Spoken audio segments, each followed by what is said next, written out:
Yes, yes, I was.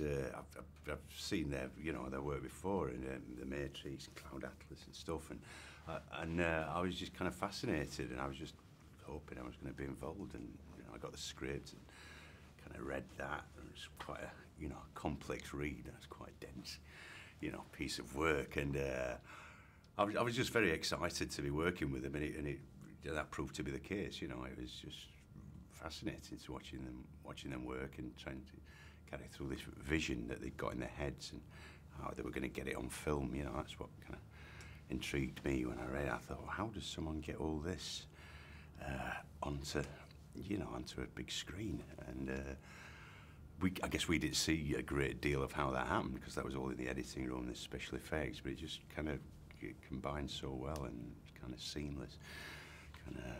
But I just think that they're very exciting to work with. They're like pioneers, and they kind of got this vision and they go for it, and they're not kind of pandering to this studio or this audience or this and that. It's very much kind of a very artistic work for them.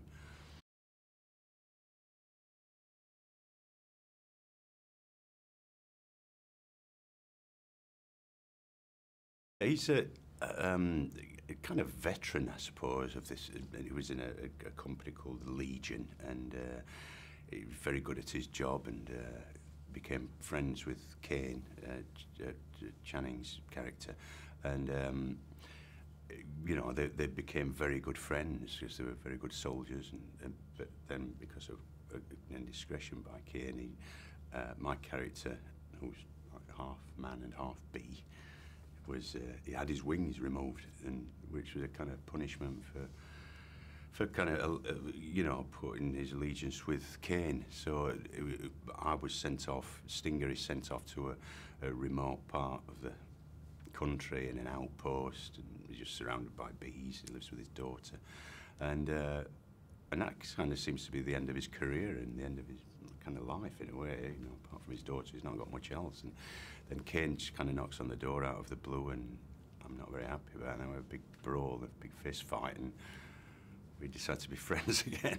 It's quite a good classic kind of, a bit like The Quiet Man, the John Wayne and the big fight in that. But and then from then on, and obviously with Mila, with Jupiter, and Kane falls for Jupiter, and I kind of facilitate that, and I encourage him to be this woman is what you need in your life, and we kind of go on from there. But it's good.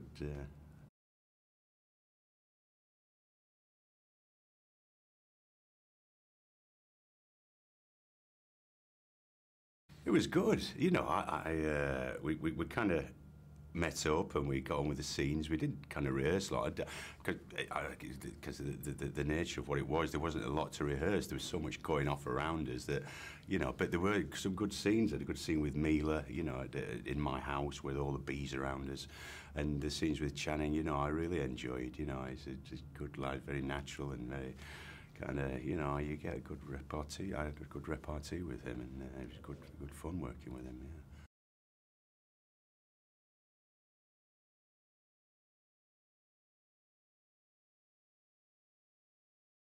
Yeah, she was great. I just thought she was very natural, and she could have, like she is, a girl that's just doing a very kind of menial job. She's just cleaning, floors for this Russian family, and I thought they captured that very well. That this woman who was destined to become the kind of leader of everything. It's just the kind of, you wouldn't believe that. When I first read it, I just thought, well, what's happening here? This woman who's wiping the floors, and she's going to. And she's called Jupiter, and her father's this. It's just, but she was really kind of just natural, and just a pleasure to work with.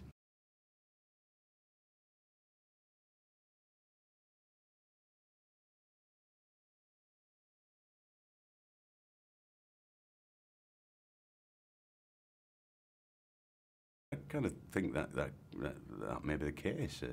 Who knows? But I mean, you think when you watch these programs of documentaries about space, and I suppose when we were all kids, and they told you there's this many galaxies and millions and billions of light years, and if you remember when you were young, you think, it's that infinity, and you're trying to get your head around it, and time and space, and it's quite, you know, I think it still fascinates us all when we get older. You just think, you know, how maybe you can stop time, maybe you can stop, maybe there are people out there who've been there, civilizations for millions of years, or some civilizations that are far behind us. But I should imagine with all that space, all those galaxies and solar systems, there's got to be something. But you often wonder why nobody's, I mean, people say they've seen them. I'd kind of believe, I'd say that with a pinch of salt sometimes, but you know, if there's so many programs about them now. But I mean, you do think if things advance that people can travel in time, then I'm sure. What do you think? I'm sure there must be something.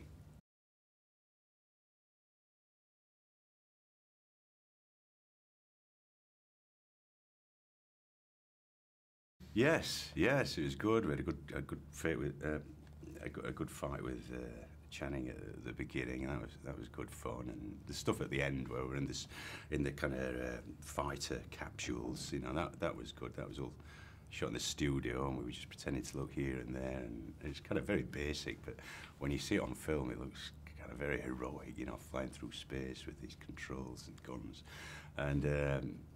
Yeah, I did. It was good. It was, you know, I just had a thoroughly good time. You know, it wasn't difficult to kind of find it. You know, you think you're playing half bee, half man, and you think at first, wow, how am I going to do it? I had to research this, and they created an environment where it fell into place quite naturally, and you went along with the Chelskis. You know, their passion and their vision was kind of infectious. It rubbed off on you.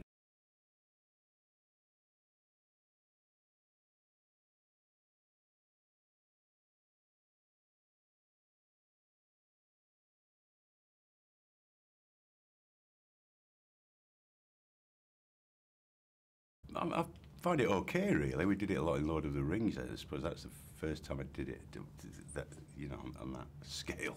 But I just think we're always imagining things. You know, you start off when you want to be an actor. When I started, imagining I was talking to someone, you know, another character to do my audition piece and stuff. So you're always pretending. So it's just taking it to a slightly different level, and that's your job, I suppose, to imagine things and to pretend things are there when they're not. And so, you know, it's always nice to have the real thing, but, you know, it's not possible. And you put your trust in the directors, and it's usually okay.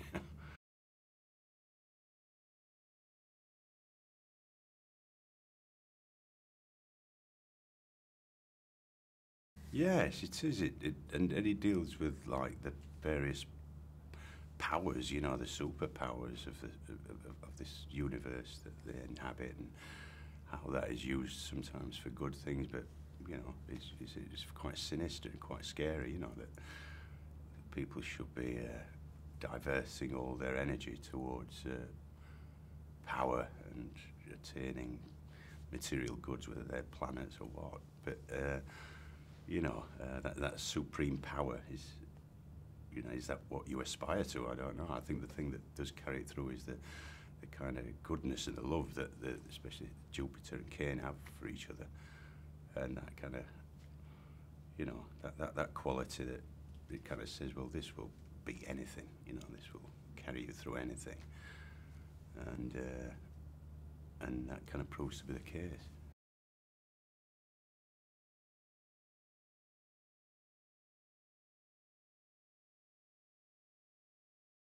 Yeah, it depends what path you could take, I suppose. You know, I guess we could all, maybe, you know, where are you destined for? We don't really know, do we? And she certainly didn't. I should believe she was, you know, the heir to all this. And but you know, it's about what path you take. And Cain could have. He's wild. He's, you know, he's impulsive, and you know, who would have thought that he'd be, because he's not very keen on royalty, and he ends up with Mila Kunis, Jupiter, and it's the same with my character Stinger. You know, he's got a choice. You know, you know, and he had a choice in the past. He didn't make a mistake, but he was punished for what he believed in. But now he's got another chance, and he takes it.